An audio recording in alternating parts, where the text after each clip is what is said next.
Hey everyone, it's Lane with Tim's Nation. I'm here today to talk to you a little about the DeathWatch Vanguard Spearhead detachment I'm taking today. So I've played a lot of DeathWatch on the channel, especially my Devastating Wound DevWatch army lists. And today is something different. It's DeathWatch, but we're not even taking the Black Spear detachment. So there's no Tome of Ectoclades, there's no Sustained and Lethals and all that stuff.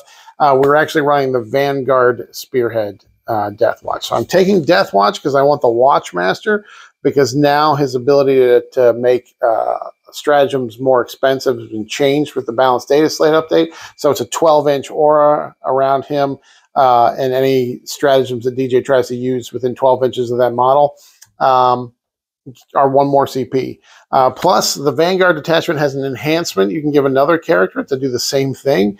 So really, my theme with this list is just to mess with my opponent's gameplay, in the sense that, Vanguard Spearhead, they are -1 to hit if you're more than 12 inches away from them. They always have cover if you're more than 12 inches away from them. So they're more difficult to hit when they're close. And plus, I have some things thrown into the list. And I'll kind of go through the list here, and then we'll talk about how I plan to use it and what I plan to do with it. So this is our DeathWatch Vanguard Spearhead. All right, so DeathWatch Vanguard Spearhead. So you remember the Vanguard Spearhead gives you a couple things. So first of all, its base army rule, its base detachment rule is that anytime an enemy model targets you and they're more than 12 inches away, then it's -1 to hit. And my unit also gets the benefit of cover. So it makes it a little trickier to shoot me if you're not real close to me. This will be effective into the orcs too, because their ballistic skill is typically only a 5. So it'll definitely have an effect on them. Then there are some fun stratagems in the Vanguard Spearhead. There is an uppy-downy stratagem. It puts the... you can pick up 1 Space Marine unit or 2, I think, Phobos or Scout units with it. It does put the units you pick up into reserve. So it's not like the DeathWatch one where it just basically lets you pick up and put down anywhere outside of 9 inches. It puts the thing in reserve. So if the unit that you put into reserve does not have deep strike, then it cannot deep strike when it comes back. You just have to go to table edge. But I have a couple of units here that do have the deep strike. So we'll see how that plays. Plus a few other stratagems. There's a really good one that improves your shooting if you're more than 12 inches away from your target. Basically gives you +1 to hit, +1 to your ballistic skill, and then also improves the AP of the weapon by 1. So that's really strong. We also have a counter move if any of my units are charged for 1 CP. They can move D6 away unless they're a Phobos or Scout unit. Then they move a flat 6 away. And there is I don't think it'll be useful in this matchup, but there is a stratagem that lets me give a unit precision in combat, precision in close combat, which would be good to pick out characters, but I don't think that's really going to come to play much in this matchup here. But there's some fun stratagems, and the fact is that I've got 2 units here that are giving off that stratagem or that CP increase on stratagems for my opponent. So let's start with the actual list itself. We've got 3 characters. We have the Watchmaster. He's my warlord. So the Watchmaster does a couple things. I haven't really run him much with my DeathWatch just because I didn't really. He was kind of expensive at 115 points. He did go down 10 points, and now he's 105. So it's still an expensive character, but his buffs are solid. So he gives the unit he's attached to, that unit can advance and shoot and charge and fall back and shoot and charge. And his innate ability now is a CP increase. And as we learned with the Balanced Data Slate, it's a 12-inch aura around him. Anytime my opponent tries to use a stratagem within 12 inches of him, it costs 1 extra CP. So that's one way I'm really disrupting my opponent's army, is by making their CPs more expensive. He's going to be attached to a big old Proteus kill team, and we'll get to them in a minute here. He also has the enhancement, the Blade Driven Deep. This just gives his unit the ability to infiltrate. So because he gives his unit the ability to advance and shoot and charge, means he can infiltrate and then also advance and shoot and charge, meaning he can get that Proteus kill team into fighting right away if I want to do that. So it definitely gives him a lot of flexibility as a unit and makes that a lot more impactful. Next, we have a Lieutenant in Phobos armor.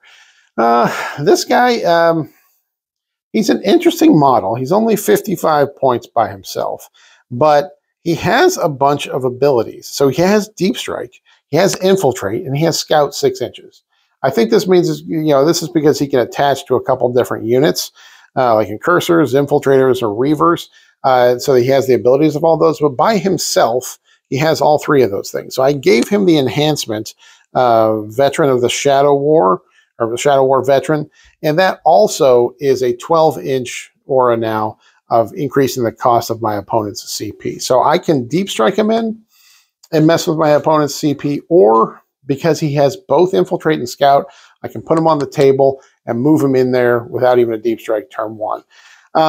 He obviously is not, he's not very durable. The Lieutenant with Combi Weapon is more durable because he has Lone Op and Stealth and is a Feel No Pain. But this guy is cheaper, and quite frankly, the Lone Op is not going to matter much on the Combi Weapon Lieutenant if I'm trying to get him close for the purposes of disrupting, making stratagems more expensive. I figure he's going to be a little bit of a throwaway unit. With the enhancement on him, he comes in at 85 points. So I don't know if it's quite worth it just to mess with my opponent's CP for a turn or two. But let's find out today. Let's see if he works. And then we've got a Librarian. The model is a Phobos Librarian, but I'm using him. I'm using the model as just a regular Librarian here because he's going to be attached to a DeathWatch Veteran squad. So it's the Phobos model, but I'm using him as a regular Librarian who gives the 4-up invuln. So moving on, we have one battle line unit. These are DeathWatch Veterans. They went down a little bit in points from 110 to 100 for 5. I've got a 10-man brick here, so it's 200 points. Their innate ability is that they have the ability to reroll ones to hit, but anytime they fight something that's not Imperium or Chaos, they get full rerolls to hit against that. So that means your Xenos, your Votan. Today it's going to be Orcs, where you get full rerolls to hit with these guys. Kind of nice when I don't need to worry about at the moment. The equipment on this squad is 4 frag cannons, 4 Deathwatch Thunderhammers, one guy with a Deathwatch, a long Vigil melee weapon, and the Sergeant has the Xenophase Blade, which is a little bit better sword. So the frag cannons, I haven't used them on the channel here in a while, guys, so we'll review them a little bit. The frag cannon has an 18-inch range. Remember, there are 4 of them in this unit. They are D3 shots. They are rapid fire D3. So when I get within 9 inches, they are going to get 2 D3 shots and their blast. So they can get a lot of shots when they're getting close. And they're strength 7, AP 1, 2 damage. So they definitely have the ability to do a whole lot of work. And then we've got 4 of the Deathwatch heavy Thunderhammers. These are bigger than regular Thunderhammers. They're two-handed, so these guys can't take any other gun or shield or anything like that. They just have the big Thunderhammer, the Deathwatch Thunderhammer. And it's 3 attacks, hits on 4s. So I'm glad we're doing full rerolls here today. It's strength 10, AP 2, 3 damage, and it is devastating wounds. So they're going to be riding around a Land Raider because I want to keep them alive until they get in there and shoot and punch real hard. But yeah, their full rerolls is going to be great. They're going to be led by a Librarian, so they'll have a 4-up invuln just to make them a little bit more durable, and hopefully they survive enough to do some damage. Then next, we'll move on to the next kill team here. We have a Proteus kill team. So the Proteus kill team, I haven't used them in a while. They're very expensive, but I figure with the Watchmaster leading them and with the Infiltrate that they get from the enhancement, they'll be more valuable. They're a big, chunky, durable unit. It's 360 points for this 10-man. But I do get 3 Terminators with Cyclone missile launchers and 1 Terminator with a Thunderhammer Storm Shield, plus 1 bike in there. So at least half the unit is T5, so the unit does have toughness 5. I've got 4 frag cannons here as well. So they're hopefully going to get close and get to fire off all those frag cannons. And then we do have this one guy with a Storm Shield in there. Their special rule is anytime they target something that is above or is half strength or above, they get +1 to hit. So another way to make my hits more consistent. They don't necessarily need Oath of Moment because they're going to be hitting on 2s with a lot of their weapons. 3s with the frag cannons because they are heavy, but it gets us nice and close. So next, after the Proteus, we have 2 5-mans as Assault Intercessors with jump packs. I've been loving to use these guys. They're great for scoring secondaries, getting on objectives, doing actions, but they also slap kind of hard. especially if you've got some CP left over. They are a great subject for the grenade strat because of their fast move. They can get nice and close. They can get within 1/8 inches, throw that grenade. Their special rule is when they complete a charge, everybody that gets an engagement range, you roll a d6 for each guy that got into engagement range, and every 4-up's a mortal. They have a little bit of shooting, some fighting, and so I use them a lot of times to snipe out lone op characters because they can just jump in there, throw a grenade, impact mortals, do some shooting, do some fighting, and usually pick up just about any character. So 2 5-mans of those. We do have a 6-man of Plasma Inceptors. So these guys are the ones I'll probably be using, use the uppy downy strat on them because they do have deep strike. And that stratagem that gives me +1 to hit and +1 AP. Taking their plasmas up to AP 4 is going to be super strong. Of course, their special rules, they can deep strike just outside of 3 inches. So hopefully taking advantage of that today. Although they do want to stay farther away from their targets to take advantage of that strat. Because the stratagem for +1 to hit and +1 AP can only be used outside of 12 inches. Next, we do have a 5-man infiltrator squad. I don't know if DJ has any deep striking today. I don't know if he's any storm boys or not, but this just blocks out my deployment zone a little bit, protects, and makes it harder for my opponent to deep strike in. Infiltrator's really strong. Of course, we have a Land Raider Redeemer. Taking the Redeemer, I could take the much cheaper Crusader, but again, the idea of this list is it just messes with my opponent's gameplay, and the fact that the Redeemer's Overwatch threat is so strong. And just makes it a real benefit, a real thing that my opponent has to play around because you don't want to get hit by those flamers. Just in case you don't believe me here, in case you're not aware of the stats of this, the flamers on the Redeemer, it has 2 of these flame storm cannons. Each one gets D6 plus 3 hits.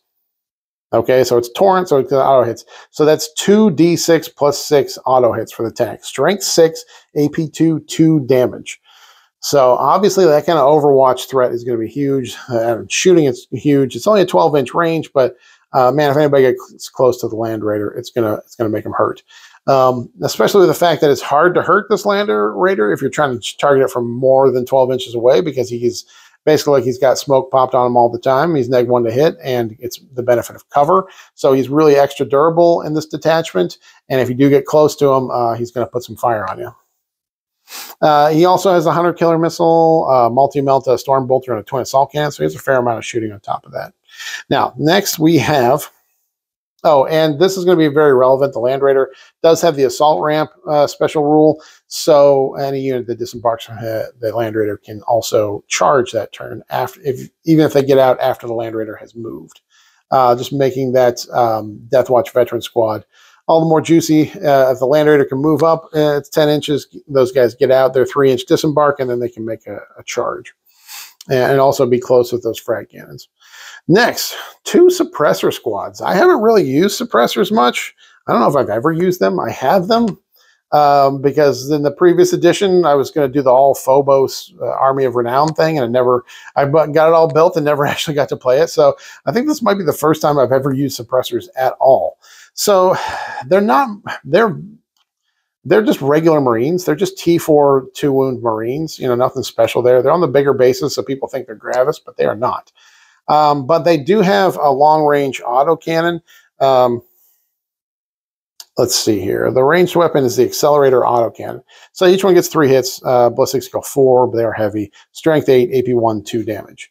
So it's a bunch of autocannon shots, but after they hit something, they pick one thing that they hit in the shooting phase, and until the beginning of the next turn, that thing is suppressed. And so that means anytime it makes attack, either shooting or fighting, it's -1 to hit. This is something I'm going to use to protect the Proteus kill team and the DeathWatch veterans that get up close, because they'll be close. This is going to mess with my opponent's ability to attack them by messing with both their ballistics and weapon skills. So we'll see how that plays. They do also have a 12-inch move, and so they can be great for getting around and scoring on objectives and doing secondaries, that sort of thing as well. All right. And then we've got a 5-man Terminator squad. This is a 5-man assault Terminator squad. There are several secondaries and primary missions that have actions that require your unit to survive until the end of your opponent's turn. So I'm going to be using these guys to try to achieve that.